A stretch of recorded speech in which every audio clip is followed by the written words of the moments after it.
Hello and welcome aboard, you guys. In today's video, I'm going to be going over a Super Grandmaster game. I've kind of previewed this for a second on my live channel, and I have a pretty good understanding of kind of what happened, and so I'm going to offer my take on it. This one is between Wesley So and Samuel Sevian, and basically my synopsis of this is Sevian just had a bad day. He just didn't play that well. The opening was a little bit choppy for both sides. There's a lot of interesting things that happen. It's a really imbalanced pawn structure, and so it's one of those positions where it is easy to mess up on both sides because it's hard to know like what's happening. A few different themes that happen and everything, but let me begin with the end. So if nothing else sticks with you, hopefully this will. Okay, here we go. So I got this one right on over here. By the way, this is a chat corner in the bottom, so we may be getting some commenters. We'll see what happens. But let's check it out. So here's what happened in the end. This is like a few moves before Black had resigned.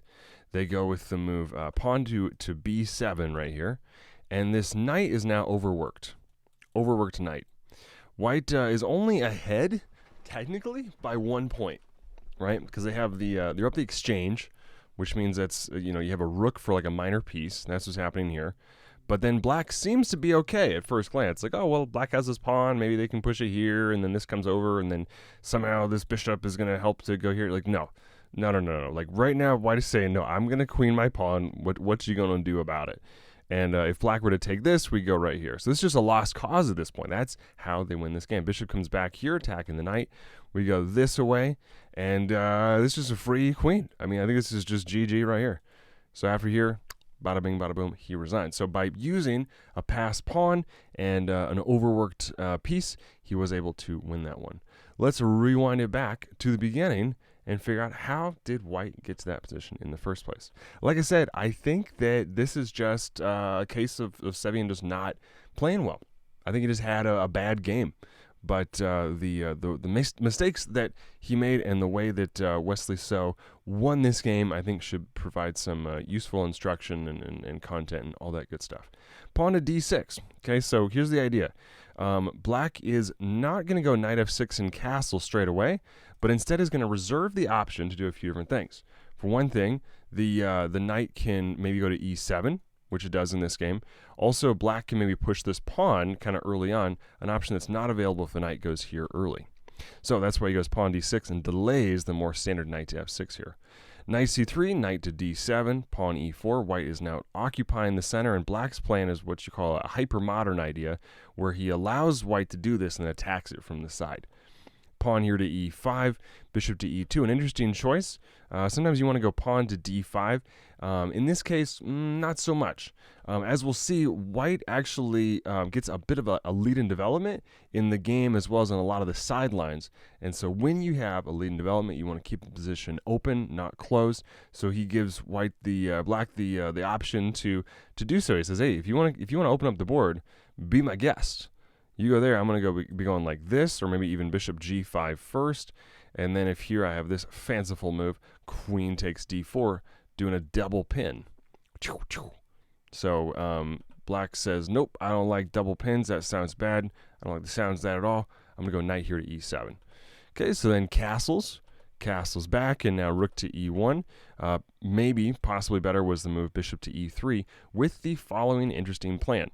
Bishop to e3 could then be met by pawn c5, dx, again not choosing to close the position, but rather keep it open so that you can play moves like this. Kapow, queen d6. Look out, guy. I'm attacking c5 with my bishop that I just developed earlier and my queen. This is a real threat if they go like this. Okay, so then you can just immediately go here. If takes, you're up a pawn. It's a real threat. They have to do something about that. So they can go here, defending it for a bit. Takes this way, and then White just has a comfortable lead. He's got one extra piece out compared to Black, and he's going to have about the same amount of space. When I first looked at this, I kind of thought that White had a huge lead and a space advantage here, but that's not really the case. Space is actually kind of even, and here's how I know that. I count units of space. So look at the pawns here. We go 1, 2, 3, 4. See these pawns have advanced, those squares? 5, 6. Whereas for Black, we have 1, 2, 3, 4, 5, 6, 7. Okay, so he's up. He's actually down by 1 unit of space. That being said, Black feels a bit cramped. And I would say that maybe it feels like white has a space advantage because their pieces are fluid, whereas black's aren't. So, while not actually having a literal space disadvantage by my definition of like units of space, he's kind of suffering the typical symptoms of having a space disadvantage since the bishop cannot get out. Okay, pawn here to a4, knight comes back this way possibly, and you go here and here, and then white has a nice little advantage. Black has some chances to, put up a fight. They got some good potential for like a knight coming into d4 and all that good stuff. But Wesley So chooses to not do that. Bishop e3 was better. He doesn't play it. He goes right here. There, I said it. There, I said it. He made a mistake. I have an improvement. He didn't play it. That's what he should have done. Wesley So. Okay, here we go. Pawn h6.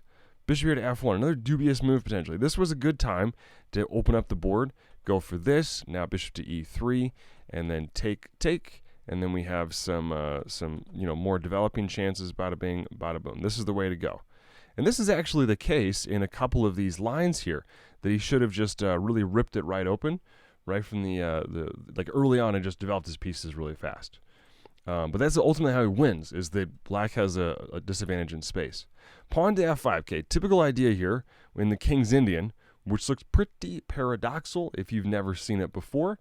But this is how it works. You get the pawn up to f5, supported by the g pawn, so that now, in the event of takes like this, you can take back with a comfortable space advantage, and then this is actually helping black. Even though the king's a little bit weaker, you have downside of like the king's a little bit weaker, but the upside of greater center control, so it checks out. Wesley So says, "I've seen this before. I know what you're up to. I'm not gonna fall for that." So he takes this way. And now this is where things really take a turn for the worst for poor Sevian. He now goes dx e5. And I spent some time trying to grapple with this and figure out, why was that a mistake? Because the computer doesn't like it. He essentially chooses the wrong plan. So it's like a clump of moves here that he gets wrong, essentially. After here, the correct way to go was to say, you know what? I've got a space disadvantage, in effect, and this bishop needs to come out. It's time for me to immediately go right here, so my knight has a good little post. What he was worried about is unclear. I'm not exactly sure, but I mean, after takes, and then bishop to e3, this looks a lot better than the game outcome. So he goes this way, and then Wesley So goes, okay, where's this knight going to go? Here? Nope. You can't go there. And now black has to, make a case for this knight. It has to be its little advocate and say, you know what, we're going to carve out a little home for you with this move. And after takes, now, this knight's finally gotten out. But at the cost of, I think, my speculation is maybe this is still a bad move earlier, because now white has some chances to attack it later. I don't know that for sure, but that's my guess. But in the game here, he doesn't develop this knight. It doesn't go to e5, doesn't go to c5, and instead he goes this way. At which point, white is technically already winning. Okay, so then pawn b5. And if you guys have questions or anything, feel free to ask. Your comment will pop up in the chat right down there.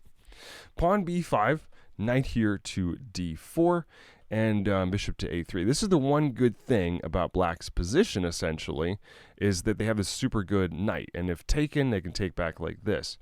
But it's not so easy, because actually what happens is black does get two pawns side by side, but it doesn't work out very well because Wesley So has this fantastic move. He goes bishop here to c4. Whoa! Holy smokes! I bet you this is what Sevian missed. He said, look it, I got these two killer pawns. Killer pawns! What you gonna do about it? And then Wesley So goes, nothing. Just gonna attack your rook. This is interesting because the rook isn't all that active compared to the minor pieces here. So typically, this is a good trade for the side giving up the rook, but not in this case, because now if they were to take like this, then you could go here, check, here, queen d5, and between the bishop and the queen attacking, and also the rook coming right here, it just lights out. This is just a 10-point lead for white. So fantastic move here. Great judgment call going bishop c4. Knight now comes down this way to e5. We're going to win the exchange. And although black is ahead, white is ahead, the exchange, Black does seem to have some compensation with these 2 pawns. Psych, just kidding. No more 2 pawns. Pawn is gone. And this guy out here on D4 is what you call overextended. It's now going to be targeted by our queen and bishop here.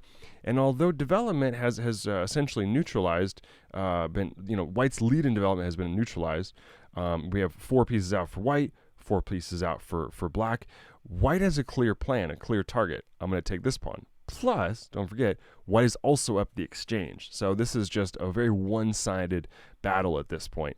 So not a good day for Sevian. Hey, we all have those days, but hope that was instructional. I mean, I know it's confusing and it's hard. There's a lot of stuff happening there, but I think that one, if you remember 2 things from this video, I think the second thing to remember is, like, if your knight is blocking this bishop, it may be urgent to, like, get that guy out, get it going while you have a chance.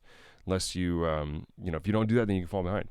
After right here, like I said, this is a one-sided battle. Like the game is already over, essentially. Down the exchange, white has a clear plan to attack this. Black has no such thing, and so now it's just a matter of technique, as they say. Pawn to D3, we're going to swap off some guys. Win your head, trade pieces. This way, pow, attacking right here, pow, attacking right here. And then, as I alluded to earlier, this pawn actually becomes a deciding factor.